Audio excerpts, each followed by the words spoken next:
السلام علیکم ورحمۃ اللہ وبرکاتہ۔ الحمد للہ نحمده ونستعینه ونستغفره ونؤمن به ونتوکل علیہ ونعوذ باللہ من شرور انفسنا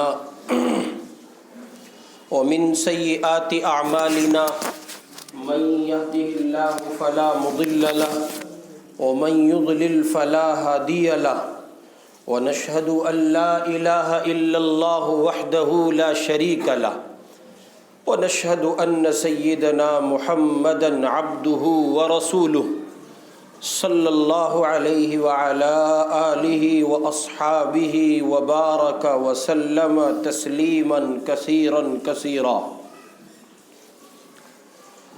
اما بعد فاعوذ باللہ من الشیطان الرجیم بسم اللہ الرحمن الرحیم. قل ان کنتم تحبون اللہ فاتبعونی یحببکم اللہ ویغفر لکم ذنوبکم واللہ غفور رحیم. قل اطیعوا اللہ واطیعوا الرسول فإن تولوا فإن الله لا يحب الكافرين.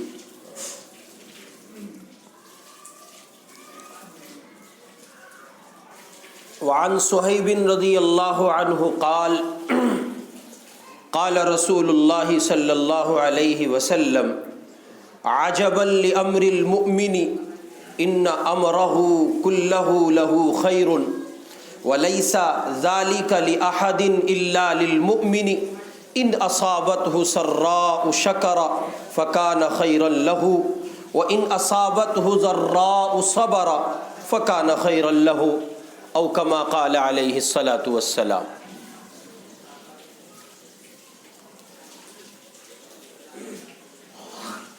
اللہ تعالی نے اس دنیا کو دارالامتحان بنایا ہے.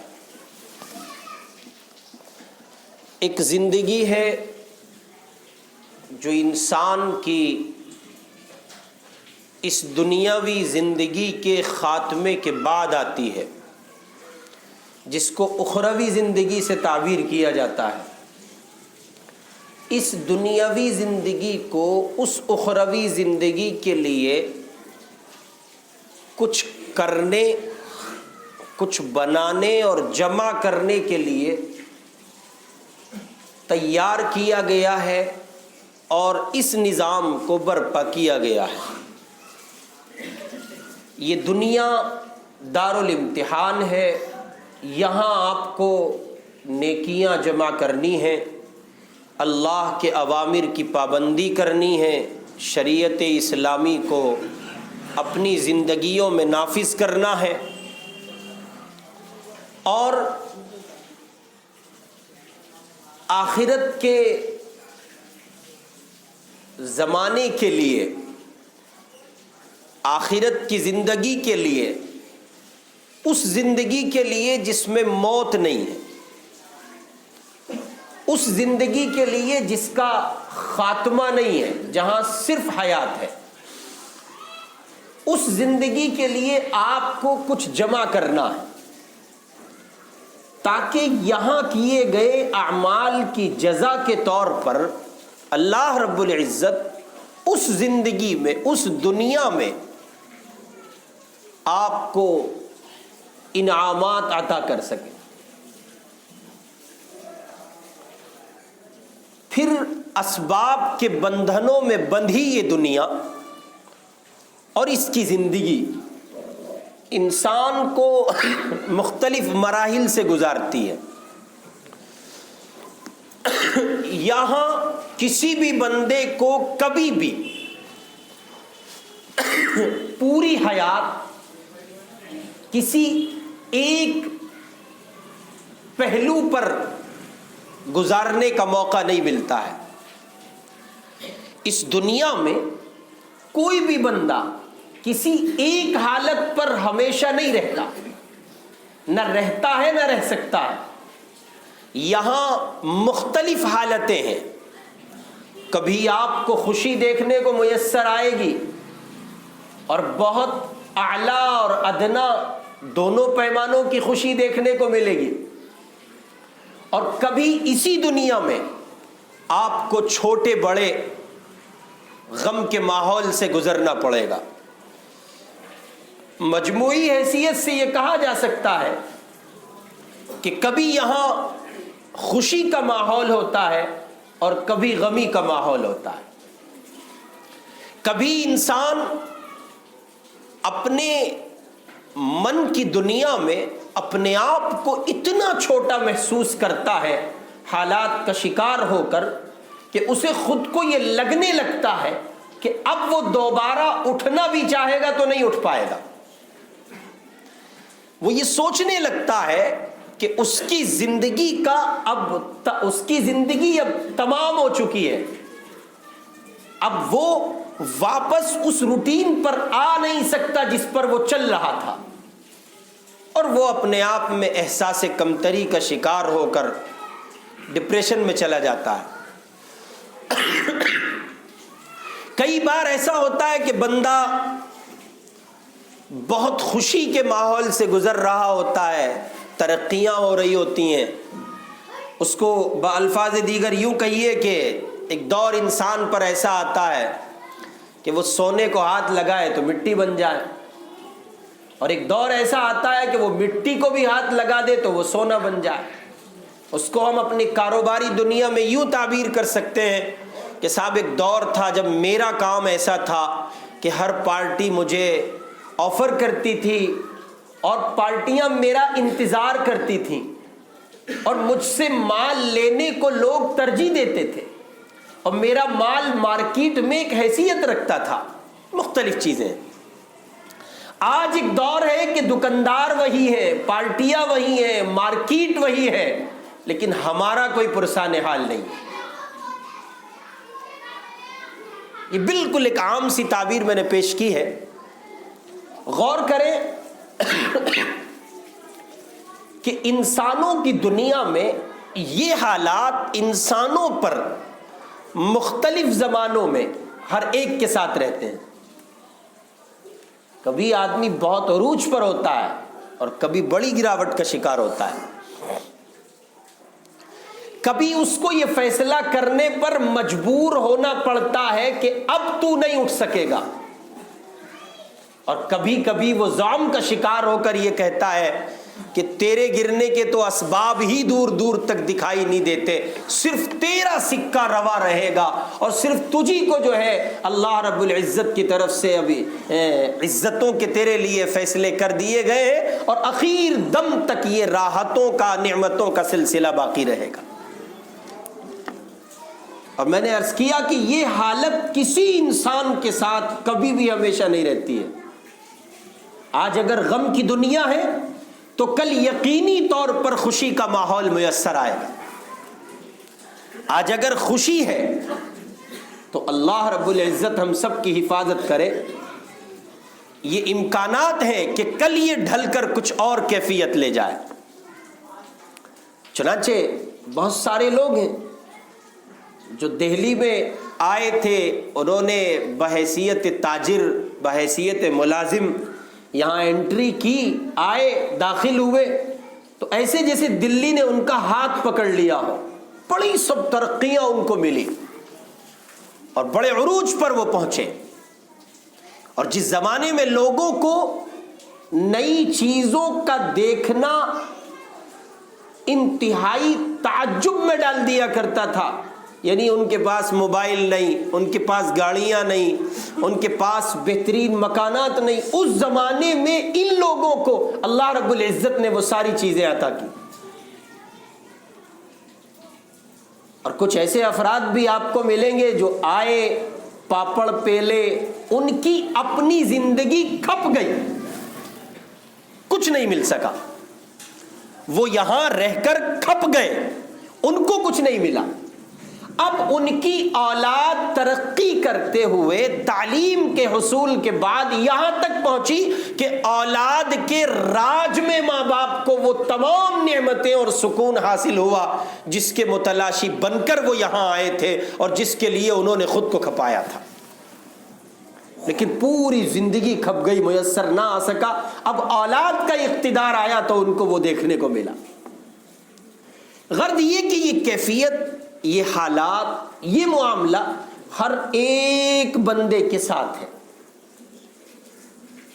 اس سے کوئی مستثنا نہیں ہے۔ خوشی اور غم کے ماحول سے ہر ایک کو گزرنا پڑتا ہے۔ عجیب مضمون ہے جناب رسول اکرم صلی اللہ علیہ وسلم نے ارشاد فرمایا ہے، حضور پاک علیہ الصلاۃ والسلام فرماتے ہیں مومن کا معاملہ بھی عجیب ہے، مومن کا معاملہ عجیب ہے۔ اس کے لیے اللہ رب العزت نے ہر دو پہلوؤں میں خیر رکھی ہے۔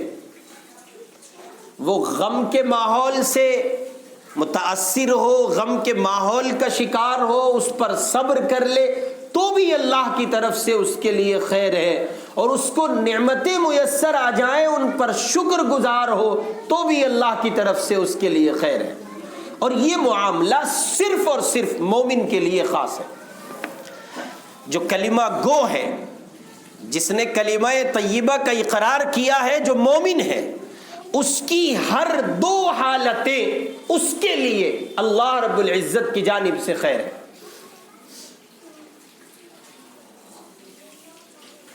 پھر ایک عجیب بات آپ کی خدمت میں یہ بھی عرض کر دوں سوال کے طور پر، کیا پیش آمدہ مسائل کو ہم لوگ اللہ کی قدرت، اللہ کی مرضی کے بغیر بدل سکتے ہیں؟ آپ نے توجہ نہیں فرمائی، میں پھر عرض کر رہا ہوں، ہمارے سامنے جو مسائل ہیں جن سے ہم دو چار ہیں، کیا اللہ کی مرضی کے بغیر ان مسائل کو بدلا جا سکتا ہے؟ کسی میں طاقت ہے؟ ایک آدمی ہے جسے نوکری کی تلاش ہے، اللہ کی جانب سے ابھی فیصلہ نہیں ہوا ہے اس کی نوکری کے لیے، کیا اسے نوکری مل سکتی ہے؟ ایک شخص ہے، کوئی نعمت اللہ کی طرف سے اس کو عطا ہوئی ہے، ساری کائنات چاہتی ہے کہ اس سے یہ نعمت چھن جائے، اللہ کی طرف سے فیصلہ نہ ہو، کیا ساری دنیا کی طاقت اس سے وہ نعمت چھین سکتی ہے؟ 7 سال ہو گئے باطل طاقت کے لیے بد دعائیں کرتے کرتے، کچھ ہو سکا؟ بتائیں نا، اجی مولانا، اجی امام صاحب، یہ اتنے سب کرونا میں مر رہے، انہیں بھی مروا دو، مار سکا کوئی؟ موت آئی کسی کو؟ ابھی ایک بہت پرانی پارٹی کے بہت قدیم قداور لیڈر، مسلمان لیڈر تھے، گجرات سے آتے تھے، وہ فوت ہو گئے، اللہ تعالیٰ ان کی مغفرت کرے، مسلمان بھائی تھے ہمارے۔ تو وہ انتقال کر گئے، تو ان کے تقابل میں بہت سارے لوگ کہہ رہے ہیں دیکھو جی وہ بھی چلے گئے، ان کے لیے بھی کچھ کر دو۔ کچھ ہو سکا؟ بتائیں کچھ ہو سکا؟ نہیں نا۔ نیک لوگ اتنی کثرت سے جا رہے ہیں، 1.5-2 مہینے سے تو مستقل میں دعا کرا رہا ہوں اپنی مسجد میں نمازوں کے بعد، آج فلاں بزرگ کا انتقال ہوا، آج فلاں صاحب چل بسے، آج فلاں اللہ والے چلے گئے۔ تو اس کے تقابل میں لوگ یہ سوال پیش کرتے ہیں کہ صاحب وہ دیکھو ایسے کو کچھ نہیں ہو رہا، اجی اسے تو سنا کمبخت کو کینسر بھی ہے، اس کا تو کچھ ہو ہی نہیں رہا۔ یہ نظام خدا کا ہے۔ کس کا ہے یہ؟ خدا کا۔ اللہ رب العزت یہ بہتر جانتے ہیں کہ میرے بندوں کے لیے کب کیا حالت بہتر ہے۔ یہ کون جانتا ہے بہتر؟ اس لیے آدمی اگر اپنے تانے بانے بنتا ہے اور اپنے آپ کو الجھن کا شکار بناتا ہے اور ٹینشنوں میں اپنا وقت جو ہے گزارتا ہے، تو یاد رکھیے حالات کا گھیراؤ جو آپ پر ہے وہ اسی وقت ختم ہوگا جب اللہ رب العزت کی طرف سے فیصلہ ہوگا۔ اور روایت سن لیں، نبی اکرم صلی اللہ علیہ وسلم نے ارشاد فرمایا، آقا فرماتے ہیں عجبا لامر المؤمن، مومن کا معاملہ بھی عجیب ہے۔ ان امرہ کلہ لہ خیر، حضور پاک علیہ الصلوۃ والسلام فرماتے ہیں اس کے ہر معاملے اور ہر حال میں اللہ نے اس کے لیے خیر ہی خیر رکھی ہے۔ وہ معاملہ ظاہر میں کتنا ہی پیچیدہ ہو، کتنا ہی مخالف ہو، کتنا ہی سنگین ہو، اس کے ساتھ پیش آنے والا مسئلہ اللہ کی جانب سے اس بندے کے لیے اس میں خیر رکھی گئی ہے، وہ مجھے اور آپ کو دکھائی پڑے یا نہ پڑے، لیکن بہرحال اس میں خیر چھپی ہے۔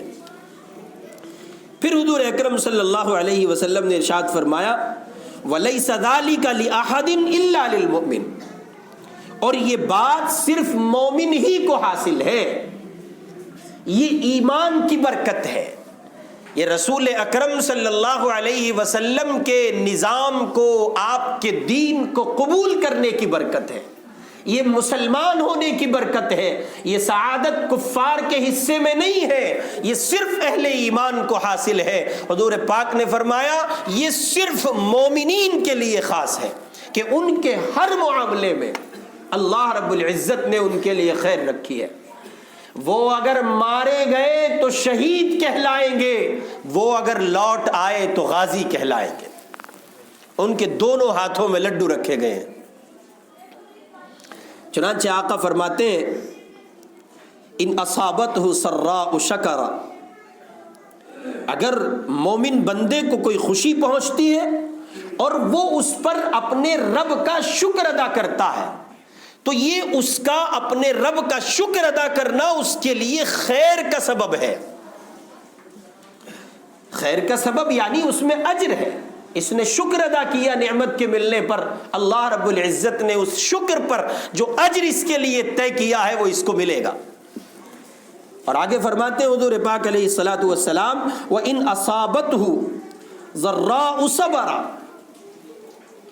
فَكَانَ خَيْرًا لَهُ، اور اس بندے کو جب کوئی مصیبت پہنچتی ہے، کوئی تکلیف پہنچتی ہے اور اس پر وہ صبر کرتا ہے تو یہ صبر کرنا اس کے لیے خیر کا سبب ہے، یعنی اس صبر کرنے میں بھی اللہ نے اس کے لیے اجر رکھا ہے۔ اور دیکھیں عجیب بات ہے کہ دونوں حالتوں میں بندہ کسی چیز کو اپنے سے جدا نہیں کر سکتا، اپنے اوپر آنے والی حالت کو ختم نہیں کر سکتا۔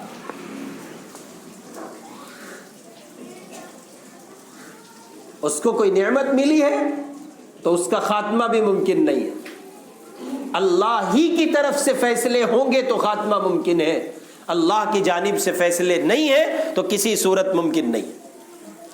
اور کوئی مصیبت پہنچی ہے تو اللہ رب العزت ہی اس کا خاتمہ کرے تو ممکن ہے، ورنہ وہ بندہ اپنے اوپر آئی مصیبت کو بھی نہیں ڈال سکتا۔ اب ایسے میں بس دو ہی آپشن بچتے ہیں، تیسرا نہیں ہے کوئی۔ آپ کو نعمت ملی ہے تو شکر کیجئے، اور نعمت نہیں ہے، کسی تکلیف سے گزر رہے ہیں تو اب صبر کیجئے۔